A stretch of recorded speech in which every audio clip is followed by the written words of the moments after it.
The Philippine population has been steadily growing for many years. In 2013, it is the 12th most populated country in the world, and it continues to grow at a rate of 1.89% per year.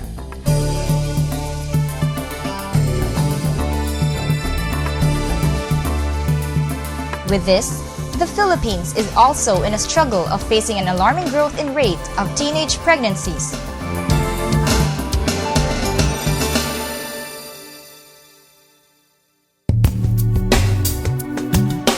This challenge had made the government formulate and implement a law of which is known today as the Republic Health Law that seeks to promote sex education, safe sex, and family planning.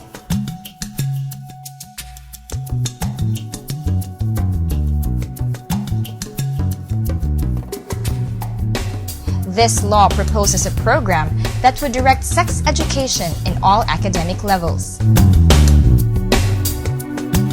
The scheme covers topics such as reproductive systems and cycles,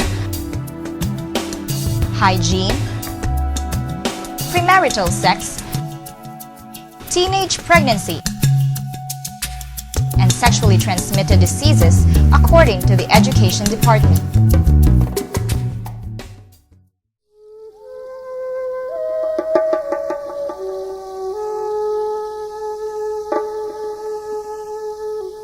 Given that the Philippines is a predominantly Christian country, issues on sex education have raised major concerns on people, leading to various group debates, especially on the church and the government.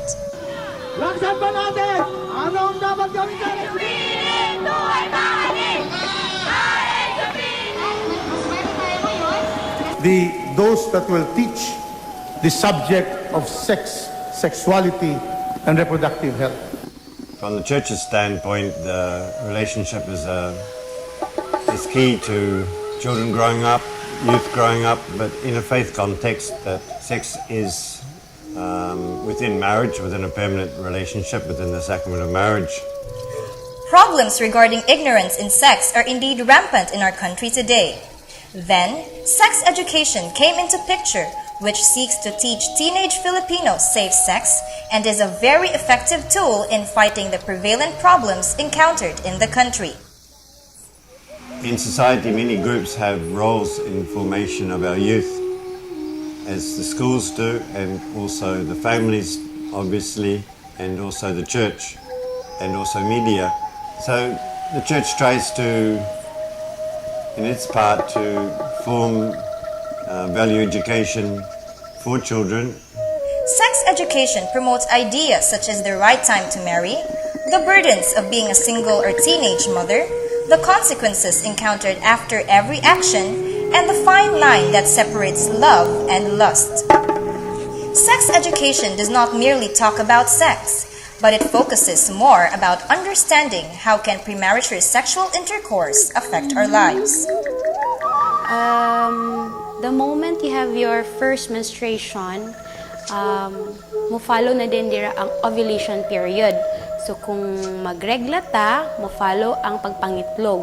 So dakog chance nga if you're engaging sexual intercourse at the time nga na-ovulate ka, dakog chance nga mabuntis ka na. Kung right after your menstruation, dakog chance nga safe ka na.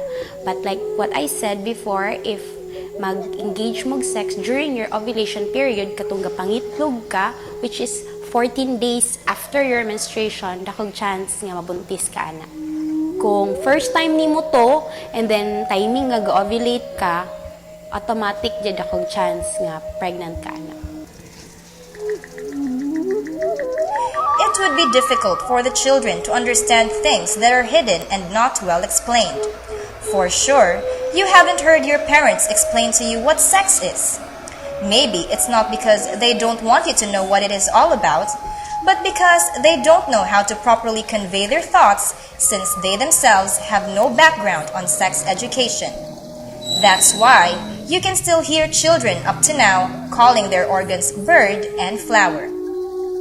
The way I notice it, mas taas ang rate sa premarital sex for those young people whose families or whose parents are not really talking about it among them.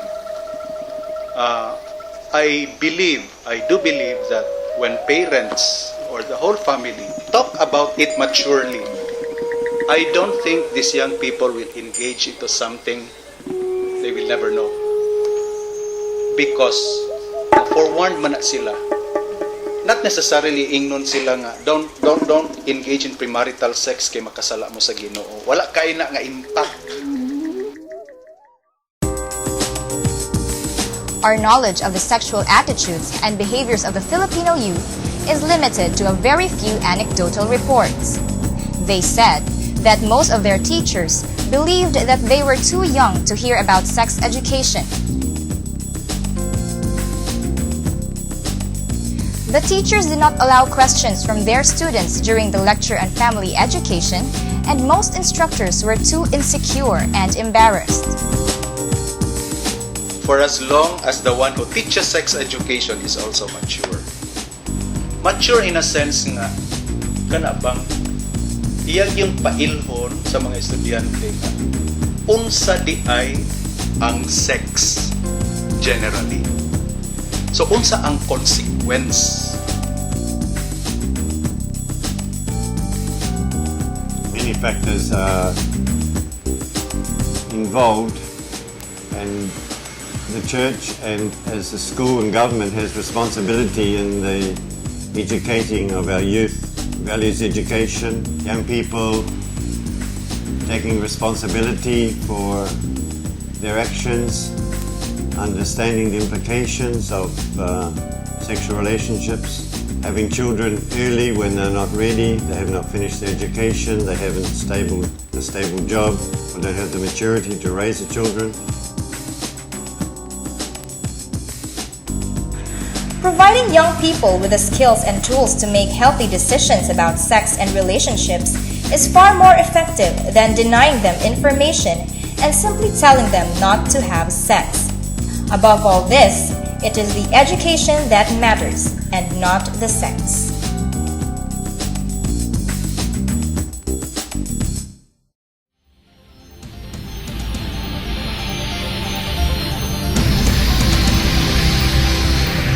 We would like to help eradicate the increasing rate of teenage pregnancy in our country.